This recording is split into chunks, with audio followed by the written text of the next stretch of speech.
now, and just so you know, this recording is just all for me until I cut and decide what's to show. Okay. So, and part of that is, for the most part, one, I'll tell you which you probably are good to go with it, but some of the guys, you know, probably try to steer clear of cursing, which I don't think you're good.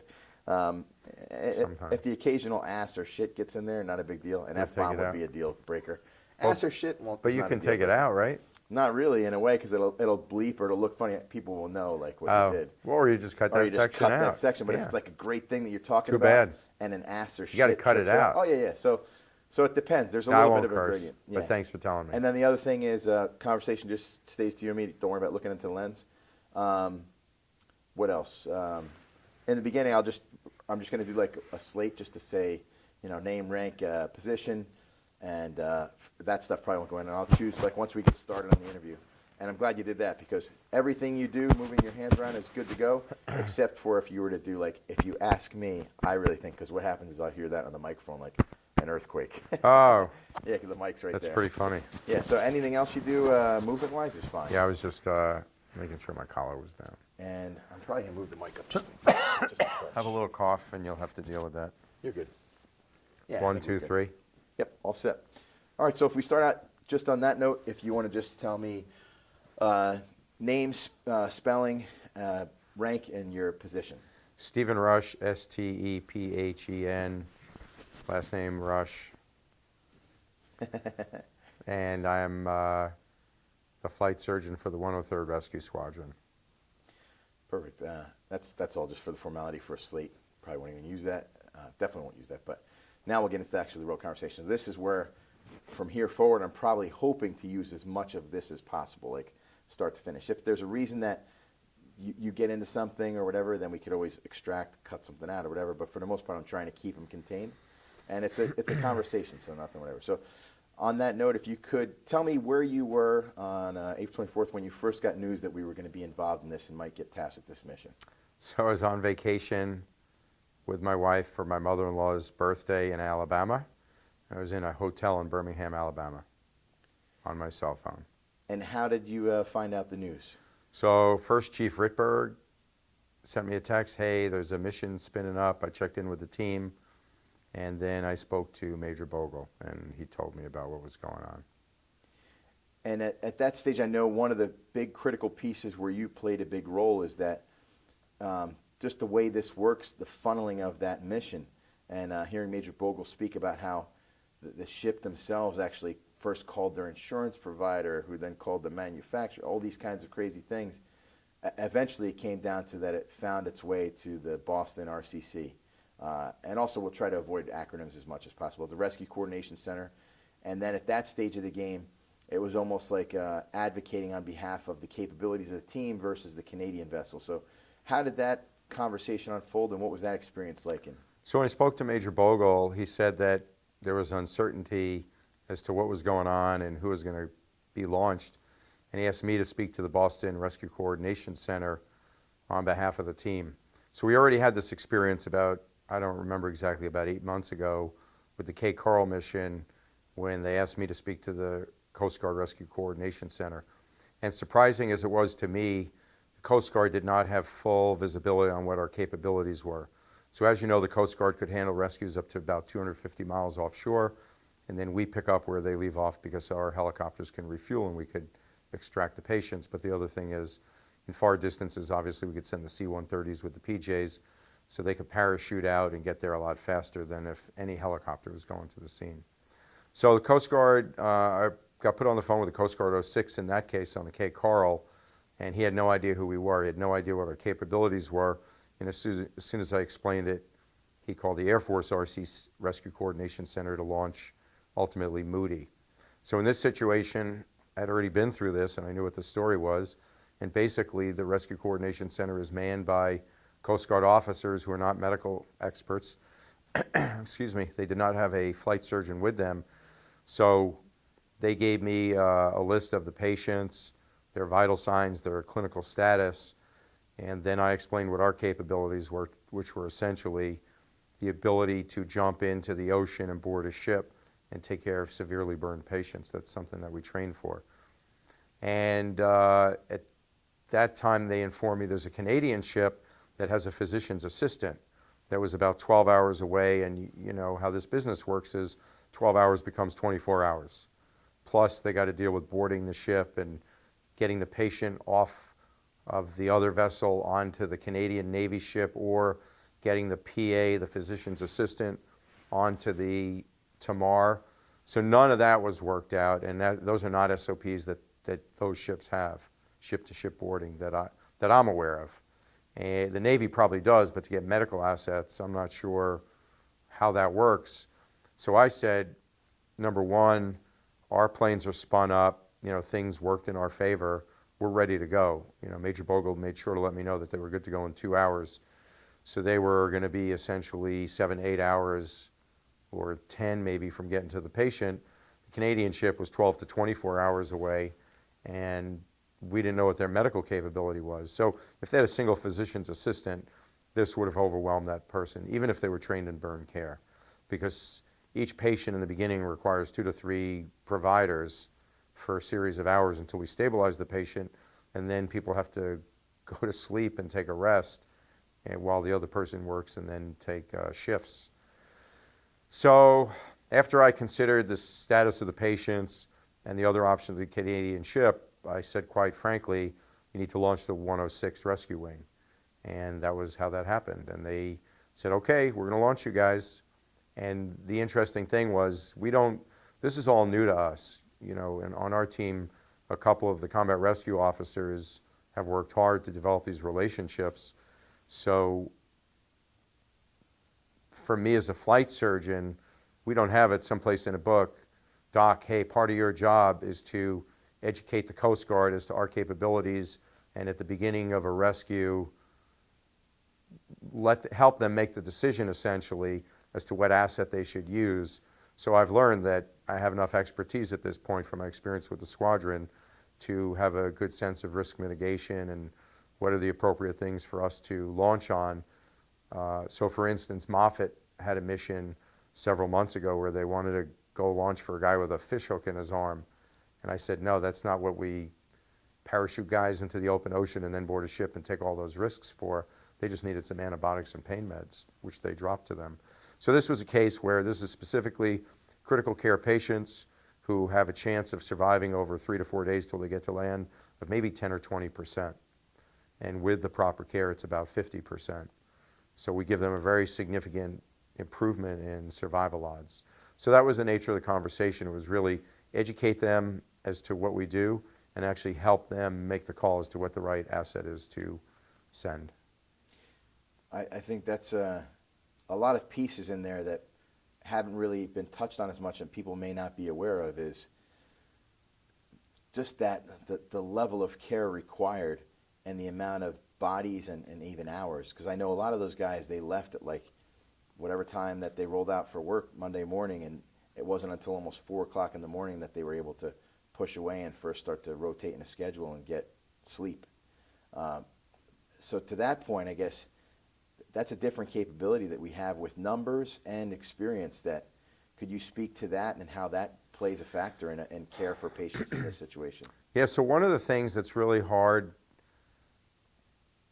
to understand and complex to get across is so the care, and we'll touch on this later, but the medical care that they provide is provided in specialty burn units in the United States on the continent on a daily basis in a dozen or a couple of dozen specialized burn centers at best. And there are people who take care of burns every day of their career, and they're nurses, respiratory therapists, and physicians. Here, we're taking PJs who are essentially combatants and trained to be combatants in the special operations world. All that it entails, getting in and out of the helicopters, parachuting, shooting, scuba, marine surface activities, all sorts of land movement activities, tactical, shooting, as well as technical rescue, which has a whole laundry list of separate capabilities. And then on top of that, a few weeks a year, we get them trained up beyond their initial paramedic training to critical care and battlefield critical care medicine. So we have physicians in the military who are attached to special operations teams, but they're not parachutists. They're not trained to parachute at night. They're not trained to parachute into the open ocean. They're not trained to put on a pair of fins and fin a couple of 100 meters to the bundle. They're not trained to unwrap the bundle and blow up the Zodiac and then take the Zodiac, pick up other bundles, speak to the airframes, and arrange for the bundles to be dropped right on target, and then board a moving ship that could be 60 to 80 feet up. You know, these massive 32,000-ton ships that are 630 feet long, which the Tamar was. So just to get to the patients is a whole separate set of skills that the special operations community has. And of course, the teamwork with the 130 crews.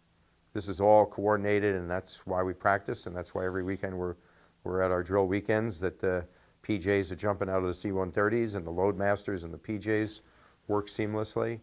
There are so many things that, as you said, went into place just to get the PJs on the same boat ship as the patients. It's profound. So the SEALs and some of the Army Green Berets and maybe a few other people have those skills to board a ship, but then there's no other asset in the Department of Defense that can provide that medical care, and that's obviously what separates pararescue from these other special operations forces, is the rescue piece and the medical piece that goes with that.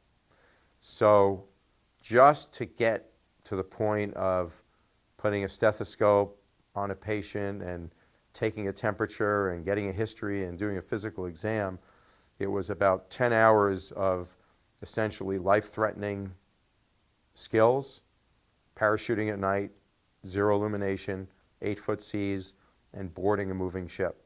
And again, I've said this, we have lost, excuse me, we have lost PJs boarding ships. So the parachuting, the survival in the ocean at night with zero illumination, and the boarding of the ship are all three extremely physically demanding, technically demanding skills just to get to the patient. And the foot stomp here is there's no other force in the world that can get to those patients. So we have physicians and nurses and critical care specialists that can treat those patients, but we can't get them there. And that's what separates what the 103rd did, you know, getting flown out by the 102nd, sorry. That's what separates our Air Force Special Operations Forces from other Special Operations Forces across the DoD. So that's a entire separate discussions, training those skills, having those skills, making sure the right guys are current, who are our most experienced guys to go out on this high profile, high risk, high reward mission. And yeah, that's a whole discussion that's really interesting and quite frankly very exciting, you know, the parachuting into the ocean, all that sort of stuff. I think that that is in many ways a really fascinating piece of the entire event and story, and also sheds light on one of the other things that Major Bogle has certainly touched on, which is the idea that, like, if you talk about Navy SEALs, everybody in America knows who they are because they've done a phenomenal job of, you know, PR and getting their name out there, getting what they do out there in film and video and, you know, just public relations across the board. They're very, very well out there. So everybody knows and understands to a large degree their capability to, you know, insert, perform anywhere under any condition, and really a lot more in the combat role. I think that even in today's day and age, looking from like the Vietnam era to now, it seems like for the pararescue community and certainly for the 106, it is critical to kind of get out there and continue to like bring that awareness back to even like the Coast Guard RCCs, the Rescue Coordination Centers, even within our own Air Force RCC. A lot of times, like some of the guys are saying, when that call comes into the Air Force RCC, most of the time, a lot of those people that are calling in are looking for air support. They're looking for, they're already like missed the boat on that you have this incredibly specialized, you know, rescue support available. So I think the education piece is big, and could you speak to like some of the things that are maybe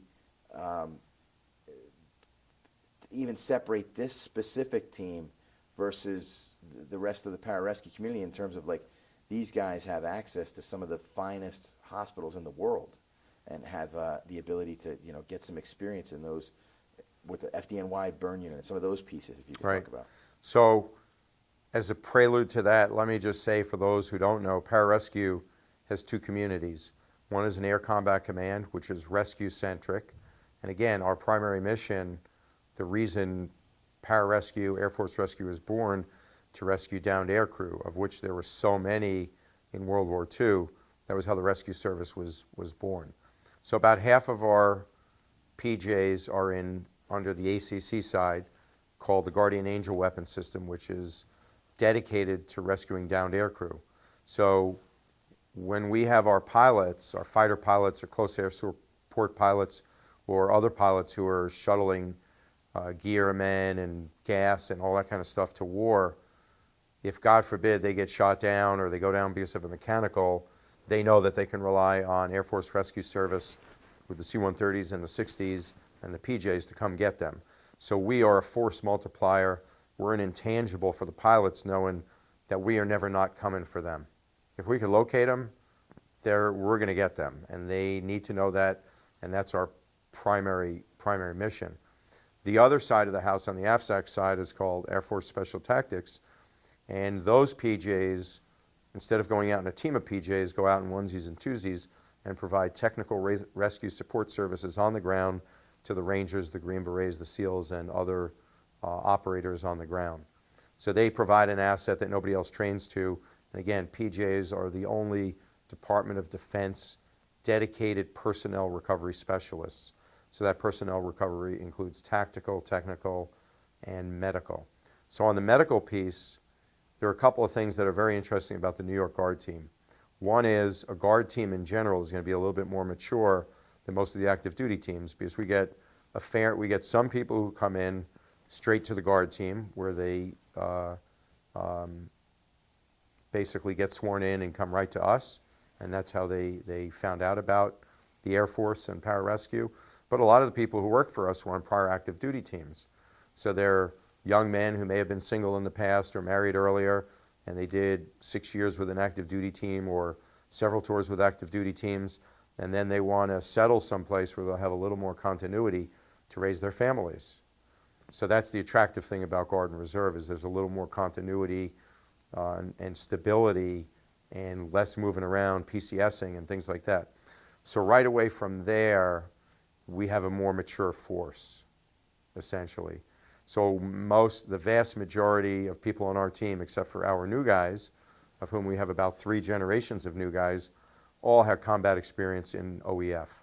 So they all had significant medical experience from combat. The other thing that you mentioned is that we have relationships with the FDNY Fire Department in New York Burn Unit at Cornell Medical College, which is New York Hospital in New York City. We train at Brookdale Hospital Emergency Room in Brooklyn, which has a very high trauma rate.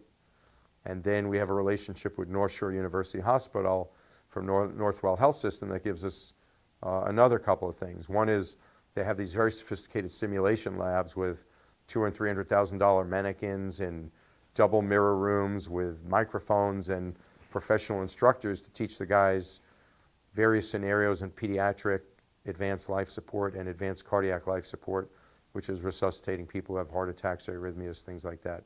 So that's the highest level of non-patient contact training that there is in the world. And these laboratories are millions of dollars. And when we go there, we'll have 4 guys rotate with each team of instructors. So we'll have probably 12 instructors dedicated to training 16 PJs. It's really intense, and Northwell Health System has been great about that. The other thing they've supported us with are the cadaver labs. Not only the cadaver labs, but with surgical specialists to train the men on the procedures that they may need to do.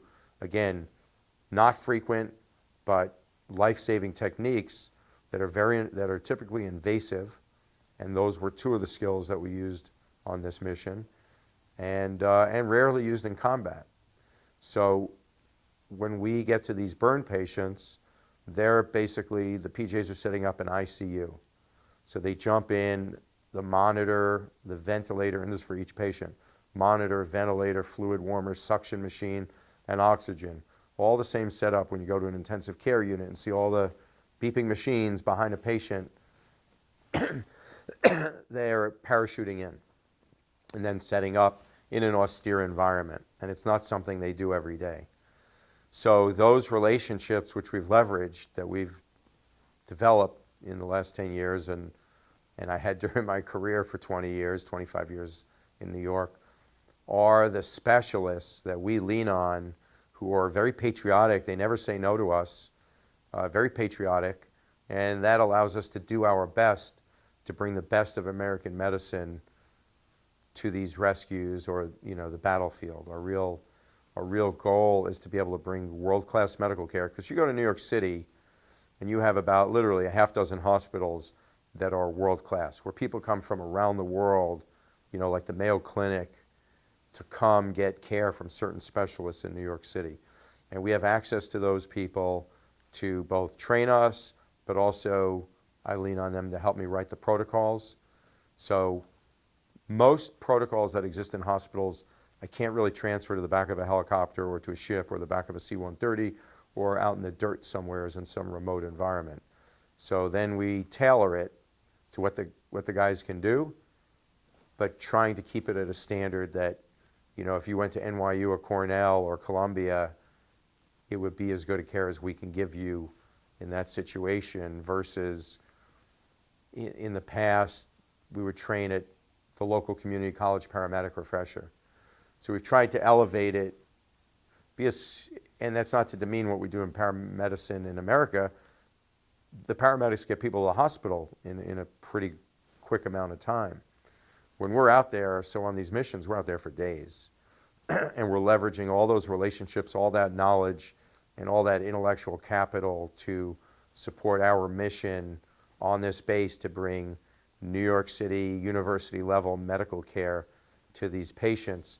And in the end, as we've been briefing the generals, the end game is that we're providing this care to our U.S. Air Force air crews, so they know that, God forbid, their plane goes down and their injuries, we're bringing the best of American medicine to save them, so that my mission is that we never have to go to somebody's mother, spouse, children, grandparents, and say we didn't do our best. Number one, we want to train to do our best, but there's no reason to have a gap other than me not doing my job. There's no reason to have a gap between New York University Medical Center and Iraq and Afghanistan and other counterterrorism missions that we support worldwide. There's no reason not to be able to tell everybody that we are taking the best care of your son or daughter or your wife or husband or your mom or dad that anybody could do. So we can put doctors pretty close, but we don't put them on the X, right where the action is happening. And that's what our job is to make sure the PJs are ready to provide as close as we can to that level of care to the war fighter or to any isolated personnel, American or other foreign national, that the nation says we need to support and rescue. Allied nations, partner forces, bring that world-class medicine that we have in New York and Boston and Chicago and Miami and LA, bring that to those patients. That's fascinating. I think that's, bar none, one of the coolest pieces of this story and just the community at large. Do you find that in your experience and who you are and how you came to have a calling to get in the military, if you could speak to that, and then also to say, when you look at what this community is now, what this wing is now, did it surpass your expectations? So I joined the military at the age of 48, and I always admired what people in uniform did, and it's remarkable that people step up to volunteer, and people become combatants and go into harm's way to put their life on the line for freedom and liberty. So half my family was killed in the Holocaust, and I'm very sensitive to freedom and liberty, let alone the ability to live. So this came up by accident. I was helping somebody create an event at the Cradle of Aviation Museum, and they said, hey, can you help us? They were new to running the museum. Can you help figure out a way to promote the museum? And I said, no, I don't know anything about this. And then I remembered I had a friend from bike racing who had been a former PJ in the 90s, and he told me about this team on Long Island that I had heard of from the movie and the book The Perfect Storm, and read a lot about pararescue. And I'll go back to the 1980s when I was an emergency room physician in Los Angeles, and LA County Sheriff Search and Rescue used to do this remote rescue for hikers and mountain climbers and people who got caught in the middle of nowheres or floods. And one night, this dude came in an orange jumpsuit, and I'm like, who are you? He's like, well, I'm an ER doc, and I want to hand this patient off to you. I was in this remote emergency room. I said, wow, this is pretty cool. So I always thought the rescue mission by itself was amazing. Then I read and learned about PJs, and then I called the base and got a hold of Major McElroy at the time and said, hey, we want to put together this dinner to honor you. And then from that, he said, by the way, we need a flight surgeon. And I had always been into outdoor stuff and wilderness medicine and that kind of thing, and spent a year talking about it with my wife, which was complex at the age of 50. And I think I just had a calling for the rescue mission. You know, I think most of us who put on the uniform have a calling, and it's spiritual to some degree. But I've spent 25 years taking care of cancer patients and patients with brain tumors and head and neck cancer, which I love and I miss. And this was an opportunity for me to do a lot of medicine outdoors and then be with a bunch of human beings all across the base and with the PJs who are exceptional human beings and focused on selfless service and the excitement of being out in the elements and practicing medicine where very few people are good at it. And for me, it became a problem-solving exercise in terms of what's the best way to provide the medical care, what are the best medicines to bring, what are the best techniques to do. And it was primarily OEF related, Afghanistan related.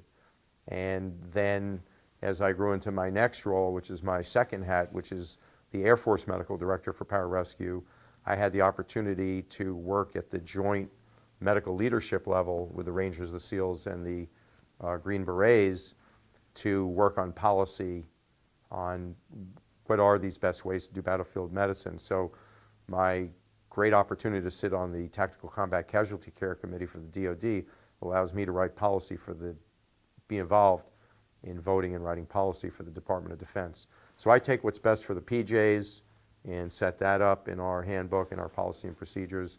And then I spend the rest of my time, when fellow physicians who worked with me for 20 or 30 years say, what do you do? I tell them I'm a medical educator. I don't really explain all of the stuff that goes around it. But essentially, the great joy for me has been figuring out what are the best ways to teach the PJs and then mass produce that education and training to bring the rest of the PJs up to the level of New York. And you ask me, did I have any sort of expectations or surprise that the team would rise to this level? And the answer is, I never thought about it. I knew where we needed to go, or I had an idea in my brain what level of medicine I wanted them to practice, and that's basically everything I could distill from the city university hospitals and what, as close as we could come to narrowing that gap. And I think we've come pretty close. And if you consider that the PJs have to train to all these other technical and mobility capabilities that we've discussed and tactical capabilities, I think we're in a pretty good spot. So I've become very realistic because I had very high standards and I wanted them to do even more. And then I realized that's not appropriate. And really one of the challenges of this job, because a lot of the physicians who have done this before are hospital-based physicians who give advice to the teams rather than embedding with the teams. And I think that was the most important thing that's been critical for me, is that we did a lot of medical exercises in the 60s, a few in the 130s during OEF. So we figured out what were the constraints. So a lot of people like to do capabilities briefs. What are the capabilities of the people you bring into the fight? One of the hard things for me was to figure out, like I said, with environment and enemy threat, what are the limitations of what we can do? And then where's the sweet spot? So that's been my challenge. What's the sweet spot? What's the most we could do, but really train the guys well versus not overreach and, God forbid, do a procedure that actually would kill a patient, because that happens in the world. And at what level can I find the 95% solution of all the things I could train 700 PJs across the force to do and get them up to the level of our medical handbook and provide a competent level of care, and then have a handful of other guys who take advanced training. So those are some of the things that I think about. I don't think I will tell you that when I came in, I had no vision of where it should be, because I didn't know what the job was. There was no mentorship. We didn't have any pararescue flight surgeon course. We just had a General Air Force flight surgeon course. So one of the other things that the 103rd has supported is the first pararescue flight surgeon course, which is now going into its 4th year. So now that I know, when we take physicians who come in from other teams, we train them for 2 weeks and they know what their job is. It took me many years to not only figure out what my job was, but what's the medicine that we should be practicing, and who standardizes it, and who defines it, and then of course, how do you teach it? So I did not have a vision of where it should be. I just had very high standards from being a New York physician, I guess, and I was in private practice, but I always had an academic role at NYU and taught doctors how to be doctors. So I said, well, I teach doctors how to be doctors. I could teach these exceptionally highly selected men, PJs, to do good medicine, but it took me a while to figure it out. And this was really a wonderful culmination and validation of all of the support that these 3 hospitals that I've talked to you about, the Northwell Health System, Brookdale Hospital in Brooklyn, and New York Hospital in Manhattan, Cornell University Medical College, this all came together on, as I've said, the most sophisticated medicine PJs have practiced on a mission. So let's get into that piece. I think that is fascinating, the idea that things that go down in a New York City burn center filled with professionals in a clean, controlled ICU were jumped out of the sky in bundles, like ventilators and monitors and all this fluids and everything, and brought onto a ship, and a makeshift ICU was made. And talk about some of the level of care that these guys were able to provide for these patients. So first of all, you summarized it perfectly, so I'm not going to go through that again. Essentially, burn care is divided up into fluid management. So when people lose a large amount of their skin, the water in their body evaporates out of their body. So we lose water and become dehydrated through urinating, sweating, vomiting, diarrhea, but also through our skin, and usually it's through sweating. But one of the things our skin does is it regulates how much fluid we lose during the summer and the winter. So obviously you sweat less in the winter, you sweat more in the summer. It's a way of evaporation. But basically when you lose your skin, you lose water in an uncontrolled manner. And essentially the patients become very dehydrated, and dehydration, severe dehydration, is one way to cause shock. So shock is essentially where you decrease the perfusion to your organs and your tissues, the most important being your brain, heart, and lungs, and then the secondary organs being things like your liver, kidneys, intestines, and other things that make your body work. So if you decrease the perfusion or blood flow to these tissues long enough, they die. And in fact, whether you bleed, which is what we see the most of in combat, hemorrhagic shock, bleeding shock, or you have an infection and your blood vessels dilate and your blood pressure drops, or you have a burn and you lose all your fluids and your blood pressure goes down, they're all different forms of shock, and they lead to death. The other problem in these, so we have the fluid management, so they require many, many quarts or liters of IV fluids, which we jumped in and we were able to we were down on them, but Peconic Bay Medical Center came through in an emergent fashion to bring us 70 liters of fluid. So the fluid management is one thing, and then that requires, we know how much we put in, and we have to measure what's coming out, and the PJs then do a nursing procedure by putting a catheter into the patient's urethra, or in these two males, into their penises to go into their bladder. And that's a sterile hospital procedure that we teach them how to clean the area, put the gloves on, drape the area, put the catheter in, make sure they're in the right place, and then secure it. So that's one procedure, putting the Foley catheter in. And then we have the catheter hooked up to a collection kit where we measure how many cc's or milliliters come out, and that helps us know how many cc's of fluid to put in. So that's called input and output. So that's one part, fluid management. The other part is burns are one of the worst pains human beings experience. So pain management is another part. So to do pain management, we don't want to give them injections in the muscle for a variety of reasons, including resource management. We could use lower doses of meds if we go in the vein.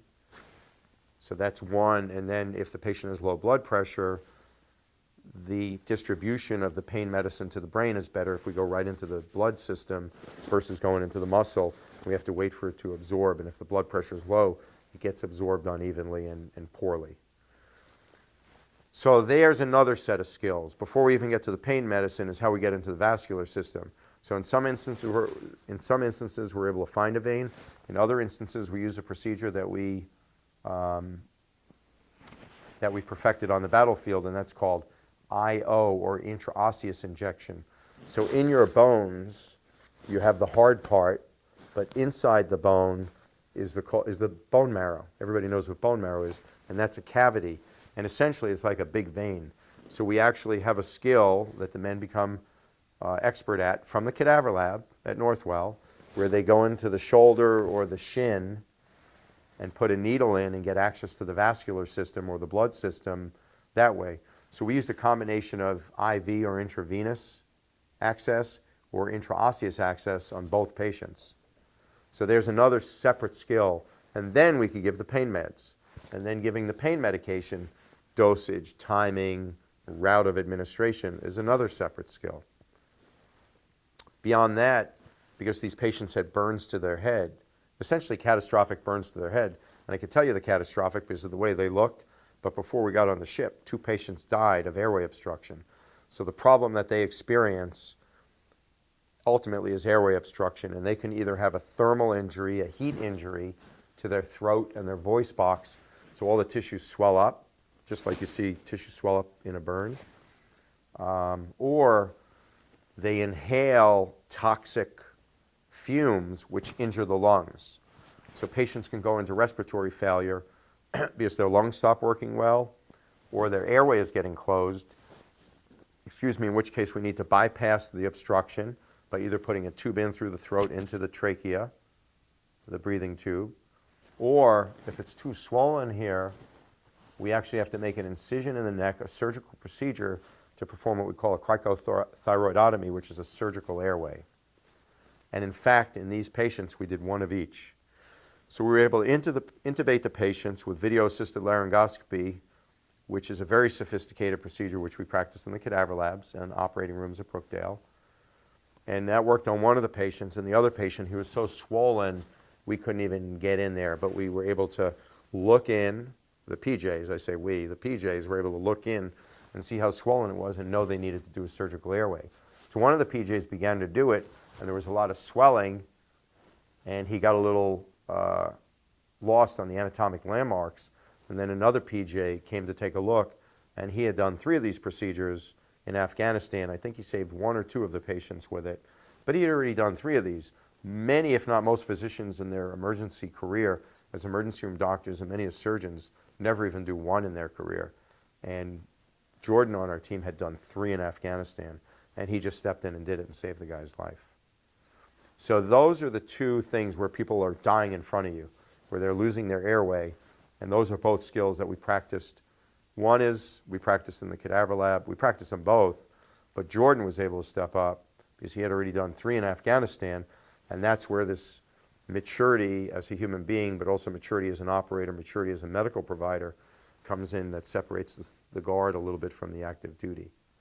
So our age is generally older than active duty for the reasons that I said before. So that's airway management. And then once you establish an airway, you have to put the patients on a ventilator. And that is, to me, the most complicated part that we don't do a lot of, or maybe enough of, because we don't have time. We monitor the CO2 coming out of the body, out of the lungs, and we monitor the blood level by a finger monitor of the oxygen level in the blood. So the guys look at those two things and figure out the balance of how much air to be going in and out of the ventilator, how many times a minute they need to be breathing, and how much pressure needs to be pushing on the lungs to open up the lungs. And that's the most simplistic way to do this. And there are people who do this for a living that work on another 6 to 12 parameters beyond what we do, and we do just sort of just enough, and thank God it worked in both patients. But that skill of managing the ventilator and then suctioning the airway, just like you see in an ICU, that's all the same stuff that has to go on. And then there's the general nursing care, keeping the patient clean and comfortable, moving the patient so they don't get bed sores. And then the final piece is wound care. So there were two things that the PJs had to do in this instance. One was they had to peel off the dead skin on a regular basis. If you leave dead skin on, it gets infected. Infection on top of a severe burn patient is another thing that causes a high death rate or mortality rate. So we want to prevent infection by keeping it clean. So we clean the patients every 12 hours, we remove all the dead skin, and we put dry sterile dressings back on every 12 hours. And then the final piece is both patients had circumferential burns all the way around their hands and forearms, and over time, as they swell up further, once we start giving them some fluid and it gets tighter, they get a tourniquet effect. So the PJs had to do a procedure called escharotomy, S-scar, E-S-C-H-A-R refers to the burn scar, and they had to make incisions down the sides of the forearms and the hands and the fingers to release the tourniquet effect of the burns. And we found out, we believe, that one of the patients lost at least the tip of a finger so far, but we were able to get feedback within the first week that they would have lost their hands for sure. So Jed, as a physician's assistant, and again, that's another guard thing, where he's got a civilian job as a physician's assistant with an extra year of surgical training, was super confident and skilled to do this, even though I don't even know if he had seen any in real life, but he had the skills and the principles to do it, and we practiced it in the cadaver lab. So having Jed on the mission as a physician's assistant brought another level of, this is something that the Guard of Reserve brings to the fight, where he's a professional medical provider outside of his combat role, his combatant role. And that was one of the many things that fell into place. So those are all the skills: fluid management, pain management, airway management, and skin care, so to speak, burn skin care. Those are sort of the big overarching medical skills that they needed to have going in. And some of those from years and years of training with the wonderful physicians in hospitals in our community. And that, and that's another thing that makes this nice. This is a community effort from people who enabled the PJs outside the wing, separate from all of the services. And one of the messages, I want to just take this chance to make sure that everybody remembers where it says 106th Rescue Wing. I don't care if you're in finance or logistics or maintenance for shore or security forces or fire rescue or PA or ComFlight, and if I missed a division in the wing, I apologize deeply. But you have to understand that everything you do that lets the air crew and the PJs get up and get on the X and provide this care none of this is not happening without a team approach. So we had great teamwork from the 103rd.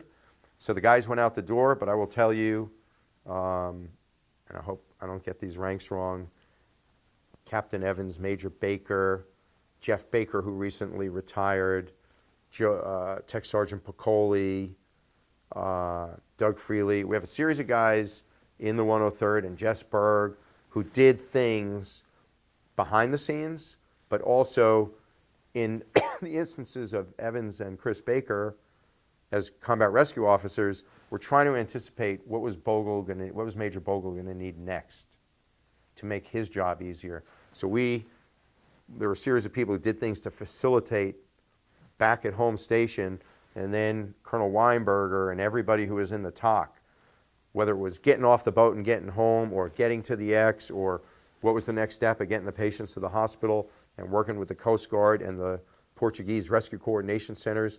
There were so many things that the PJs are amazing. They're elite athletes. They're chosen for a variety of things, that set them apart, and that include intellect, optimism, problem-solving skills. I could tell you all the neuropsychological features that I know about the PJs. But behind them and with them was one team. And part of this team is when you come work at the 106 Rescue Wing, they are not getting off the ground, out the door, going out to train, do the mission, or do any of this if their paperwork's not in order and their immunizations are not up to date and they're not getting paid and working for a living and all these other things. So that has to be one of the messages from this mission, that everybody on this base had something to do with saving those people's lives. And you need to come to work, if you work on this base, you need to come to work every day knowing that your job is to have the operators ready, and I mean both the air crew from the 60s and the 130s, and the maintenance, the people who make sure that those aircraft are flying, to the PJs so that they can lower ropes to rescue people, or go in and do medical care, or parachute in, the riggers. So I left out AFE and the riggers. If you're not coming to work knowing that your purpose is to rescue that isolated personnel and our bread and butter, our American warfighters or American aircrew, that we want to extend all the things I talked about having Columbia University, Cornell, NYU, and Northwell supporting us, extending that support to make sure that we get every American home alive if we can, and as good and as in good a functional status medically that we can, falls on this entire wing, and as I've tried to explain, this extended community, right? So we're all Americans, and we're here. If you look at what we did in Operation Enduring Freedom, I should know this, I don't know it, the number of lives that PJs and 60 aircrew saved, or that 130s saved in the Fever mission, moving critically operated patients from forward operating bases back to Bagram, Kandahar, or Bastion, to the three major hospitals. Everybody in rescue had something to do with saving all those people and trying to get everybody home to their family in the best shape that we could. So not only just saving their lives, but trying to maintain their quality of life by maintaining their brain function and their lung function and all these other things that amazing physicians did, but PJs picking up the patients on the X, on the battlefield, and the PJs only get there because this wing supports them and the air crew to get there. So I really want that to be one of the most important things that comes out of this, that hopefully a lot of people from the wing watch this. And if you don't have that feeling that you come to work every day ready to support our nation at war, and our job being to get everybody home alive and in the best shape possible, I want you to reprogram your brain for when you come to work. That you're not coming here to make sure I get paid or my travel vouchers get filled. I mean, that's part of what we do. But in the end, it's to save these patients. And if you work in a wing, I don't care if you're security forces or logistics or the DTS person, you're supporting us saving people on the battlefield. Med group, maintenance, mission support. And I'm just saying it because I want to make sure I don't leave anybody out. And I probably did, and I apologize. I think that's an excellent message to kind of wrap up with. And I think that that's absolutely true, that there's a different level of focus and purpose in an organization like ours that you are not going to find maybe out there in the civilian world, at least not in the same way. I think that whatever your role or function is does all lend to that very focused purpose of rescue. Do you find to kind of to bring this to an end is the and also I want to, while we stop down here, I'm just going to move your mic up just a minute, a little bit. Again, there you go. That's good. take a just quick break, and then we'll like do one or two questions. Yeah, to wrap I up. gotta Yeah, I'll cut all this. This is great, though. have this whole bronchitis. Outstanding, on-point job of the way you've put this all together up to this point, and Leave that it. last big piece, solid. Really, Yeah, really good. that's what I And- told. I don't know if you've seen Chief Houston Yeah. gives out stickers now that others may live, It's great. so that they know they're in Air Force. You know, you're in Air Force Rescue. Yeah. That's what you're in. I think it's a great idea, and it does take away, culturally, especially if you look at over the history, there is definitely base-wide of 1,100 people in the history of this place. When I got here in 2003, there was like this attitude of like us and them, like, oh, we're outside that. No, it's like, no, everybody's all in on the same thing. Or do you serve with the 106, finance wing, or the 106? No, we're all 106 rescue. Right, and and I don't know that. I mean, I hope that the Most people leaders got in these that. different places say, hey, you're going to be doing accounting or whatever, but you're here to save lives. And I think that's the, I almost feel like we should make a "That Others May Live" banner for every shop. yeah, Quite frankly, and I maybe think that's that something would be a good thing for many PA places, to do. no doubt, many places and many individuals, 1,000% get it. Like Devery Hirth, for example. Devery is an on-point guy in finance, and I think he absolutely has that sense of purpose and patriotism, and understands clearly why he's here, and knows that he's in his lane, but his lane does Yeah. that function to get everybody Support in. the rescue dudes. So we'll hop back into Okay. the interview, and for the last thing, I think I'm just going to probably ask you about forecast moving forward type of stuff, and takeaways. Those are really the last two things, and then anything Okay. that you maybe wanted to add or that we forgot.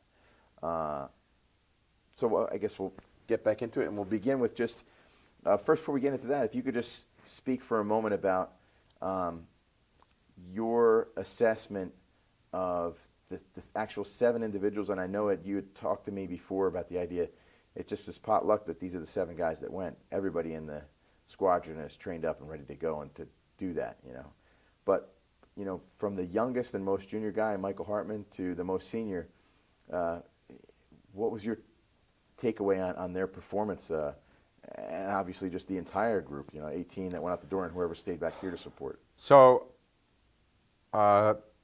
it's very interesting. I recently heard a podcast about a guy named Sidney Decker, and he is an expert in something called complexity theory, which I don't fully understand, but part of his job is to be a consultant to the aviation industry for mishaps. And he said the mistake we get into in mishap investigations is find the one thing that went wrong, and then all the things that led to that one thing, often fire the person, blame someone and fire them, and then fix that one thing. Number one, who wants to work in a culture like that? We're all human, we all make mistakes, and you can't live under that kind of pressure. I think it's inappropriate. He said the sophisticated way to look at mishaps is look at the other 100 flights that went correctly and find the things that they did that were in common, that were not codified or in the culture, and make those part of your culture. That's how you reduce mishaps. He said on every successful mission, mistakes are made. So on our mission, I looked at the things that we did wrong. I can comment from medically. They're the things that we could have done better.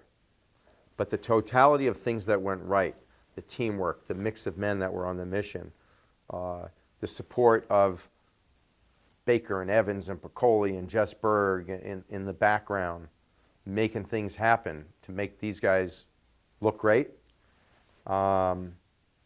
is significant. And that's something we did. We went back and looked at what are some of the things that were good. And I could tell you that we had a couple of really hot medical providers amongst the PJs there.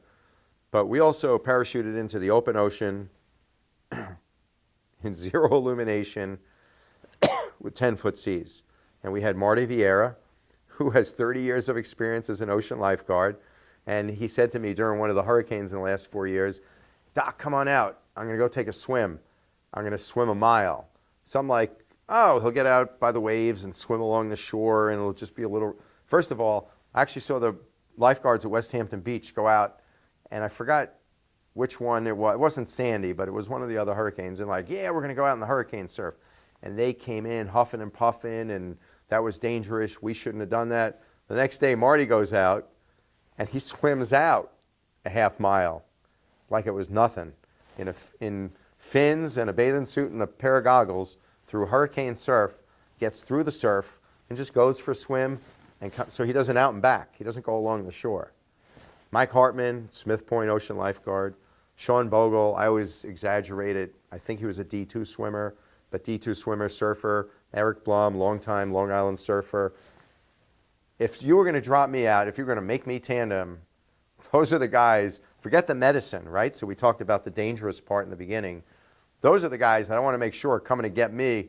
If I'm like waving my arms, you guys better come and get me. So, and I spoke to Captain Vieira. I'm like, Major, sorry, I hope you fix that. I can't keep track of everybody. I'm very old, and I have too many people on my team. I'll just call him Marty. That's good, totally good. So I was like, how was it, the seas and the dark? He's like literally, give me, what other questions do you have? That's like a non-issue. So that's like one part of it. And then the logistics piece and things that St. Clair and Bogle did logistically. I told you about the medical piece. So that's one thing. We had an amazing mix of human beings who complemented each other, right? And what was the next part? I apologize. Actually, I just wanted to divert a little bit and say, did you have any contact since then? Because I know Senior Airman Michael Hartman was one of the guys that was kind of back briefing the flight doc on the aircraft for the Portuguese side.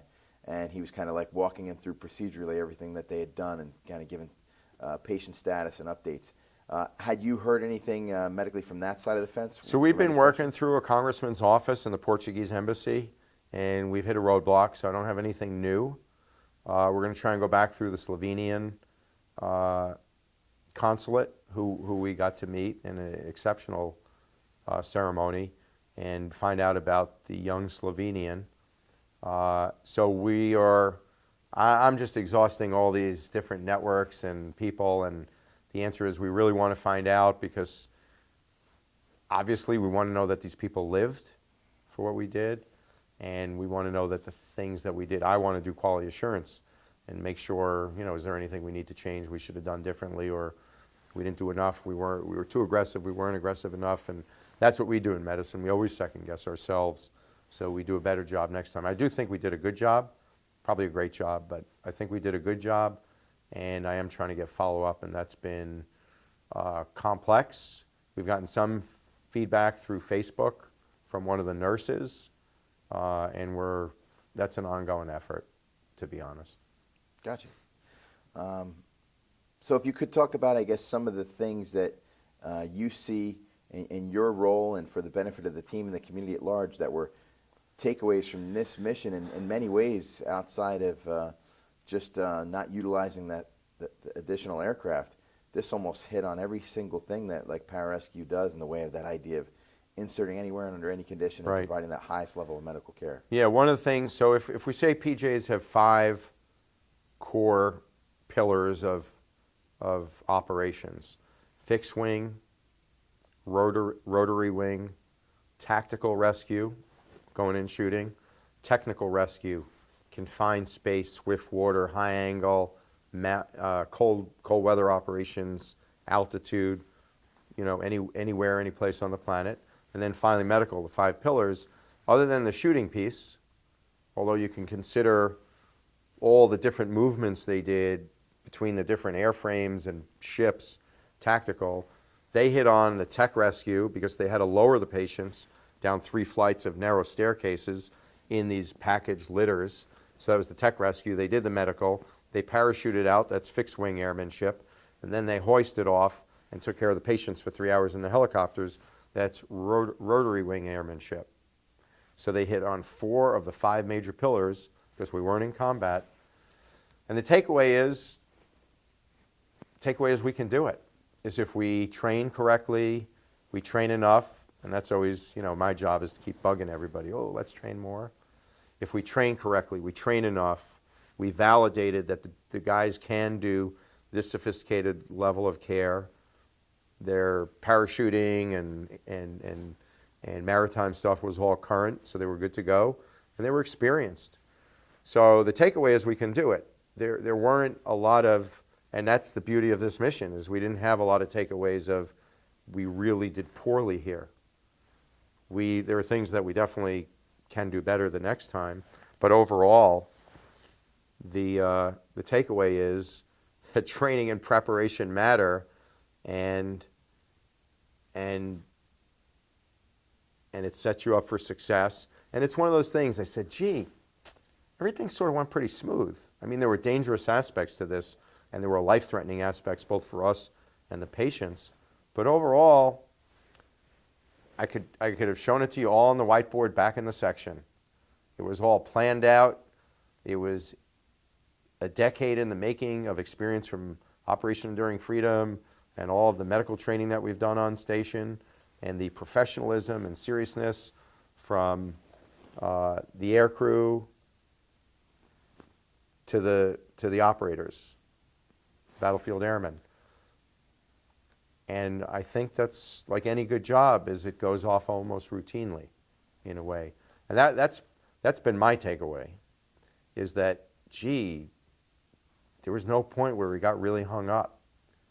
Everybody was capable, everybody was professional, people were well trained, and the way I like to end this, that I've been talking about this, is the Louis Pasteur. So pasteurization, we pasteurize milk. Louis Pasteur is famous for a term that's translated as chance favors the prepared mind. So you get lucky. By luck, you do well. But that goes back to when he was finding the vaccine for chickenpox. He had to leave his laboratory, and at that time they only worked with live viruses. And he left and he came back and it was dead. The viruses were dead on those little dishes, and he was going to throw them out. And something made him take them, inject the chickens, and then reinfect them with pox, and they didn't get sick. And if you asked him that day, he couldn't explain to you scientifically why it worked. But something subconsciously, from working on that vaccine for 2 decades, whatever it was, I think it was about 20 years, told him, don't throw it out, do the experiment again even though it's dead. And he would have never, if he didn't inject the dead virus and accidentally leave those viruses to die, he wouldn't have found the cure for chickenpox, the vaccine for chickenpox. So he came up with this line. He's like, I didn't figure this out by accident. He goes, my subconscious helped me because I was prepared. I had been preparing my whole life to figure that out. I just didn't consciously figure it out. And you know, we all, right, we drive to work and we're not thinking of each turn we make. We're not super conscious. Your subconscious takes care of a lot of business for you. And I think that's what happened on this mission is, you know, I like to try and be humble for everybody and say, oh, we got lucky and everything went really well. But people were really well prepared. The team was prepared. The C-130 teams were prepared. And the wing was prepared. We've been preparing for this for a while. And a good outcome favored the prepared wing, essentially. That was an awesome way to cap that piece off. And it just leads me to one thing that I'd like to hit on to close. And it sounds like just through that alone, this, if anything, served as enormous validation for the work we do and the training that the wing does, and you know, our purpose. And then how can we then? I'd like to talk about purpose a little more and just reiterate. We want this story told through the Air Force because we want every pilot and air crew to know, I said this before, this validates how good we can do this job. And we really want American airmen, American warfighters, and other Americans going into harm's way for a variety of reasons to know that we have exceptional world-class capabilities. And we want that message to go forward so they're confident to go out in remote and austere conditions and do what they need to do on behalf of us, whether it's, you know, aid workers, intelligence organizations, I don't care what it is, that they know PJs are coming to get them, and they're highly skilled, they're highly trained, and they're ready. They're ready to go. And that's one thing that this shows, that we are ready, we're trained, we're mobile, we have worldwide mobility, and we bring that to the fight for this nation. Excellent. How does that validation help have conversations moving forward in the future to help broadcast our skill set to gain attention from organizations like the FBNY, NYP counterterrorism, and then missions that we maybe were not directly considered for in the past, like this idea of a potential disaster on a cruise ship and how Right. we could provide care for that? So there are a couple of things that our officers, combat rescue officers, have been working on in terms of domestic operations. We've developed relationships with the NYPD, as you've shown, FBI SWAT teams, extending our expertise in tactical mass casualty management, like the Boston Marathon, explosive events and gunshot wounds to multiple casualties, and how could those people best take care of their agents when they go down. So we have that piece. Major Bogle, Lieutenant Josoloff have been reaching out to the cruise industry, which has 5,000 to 8,000 people on a ship at times. And they're one fire or, God forbid, one terrorist incident away from hundreds of people being hurt. We've done cruise ship evacuations, more in the Pacific, from Moffett. That's been something that they've done several times. Excuse me. But now we're looking ahead, in our changing world. Is that something we need to worry about, is responding to 50 to 100 to 200 to 300 people on a cruise ship? And that's a whole separate complex problem set that we're starting to look at. So that's one aspect. But the other thing is last night, so yesterday morning, Hartman and Smith, Airman Hartman, Sergeant Smith, presented on the worldwide telecon for the Joint Trauma System. So since many years ago, through OEF, the Joint Trauma System was set up to improve the trauma system of taking care of our warfighters from the battlefield back to CONUS. And each week we discuss everybody that gets injured in theater, with a significant injury. So they have to be taken off the battlefield, go for surgery in theater or other treatment, then be transported by the Air Force on CCAT, critical care, air transport, back to Germany and then back to the States for specialty care. So as soon as we operated and stabilized patients, they were out of theater in 24 to 48 hours in at least Landstuhl and possibly back to Walter Reed or other hospitals in the States, San Antonio, other places. So that generally within 2 to 3 days, they're receiving American specialty care in America or in Germany. Afghanistan was unique because of the way it was set up. It was generally 10 to 20 minutes from the battlefield to one of the major facilities with a surgeon. As we've extended our range of operations, we're developing skill sets called prolonged field care. And the other unique, austere environment people work in is in the Navy. So last night, after we did this worldwide telecon, and it was cool because we got questions from Iraq and Afghanistan, medical providers there, asking Hartman and Smith about their experience. I get a phone call from a GS physician, government services physician, prior captain in the Navy, and he said, can you come speak to a maritime casualty conference and explain your capabilities and the other people that I want to know about your capabilities to be able to parachute in the open ocean and take care of critical care patients, because no one else can do it, is the submarine fleet. So I didn't tell you to ask me that question, but this was a phone call I got last night. Would I be willing to brief 2 different components within the Navy because they have the SEALs, but the SEALs aren't medical providers. The SEALs are, assaulters. And that's a great example of where does all this take you. And one of the things is that I'm a firm believer in is if you do something that's good, just talk about it because it may help someone else.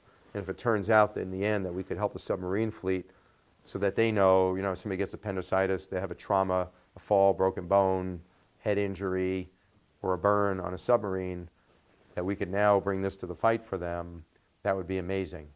If just by us talking about our experience, that is now a excellent example of providing critical care medicine in the middle of nowhere by parachuting in, it may create other opportunities where we can support Americans off CONUS. I think that's a great piece, and I think that is definitely seems to be in some part the aim of, putting out there as much as possible and spreading the word of capabilities and what we've done as a team, what this mission in particular validated, and then moving forward what we have to offer the nation as a whole, not just only that very funneled lane of, what our doctrine is. So I think, moving forward, I think it's going to be interesting to see how we have more opportunities to work with other organizations. And we work some at the world class, FBI, NYPD, FDNY, and then the whole other gamut of other things. So I think anything that you'd like to add in closing, Doc? No, just thanks for the opportunity to share this side of it. And again, I hope if a lot of people in the wing watch this, I want you to feel really good about what you do and what your role was in saving those two human beings. Excellent. Thank you so very much for your time. Yep, you got it. I'll go ahead and stop down. You got it. Yeah, that was great. Really, really good. I'm glad that I took a lot of your time, and I hope that was... Yeah, no,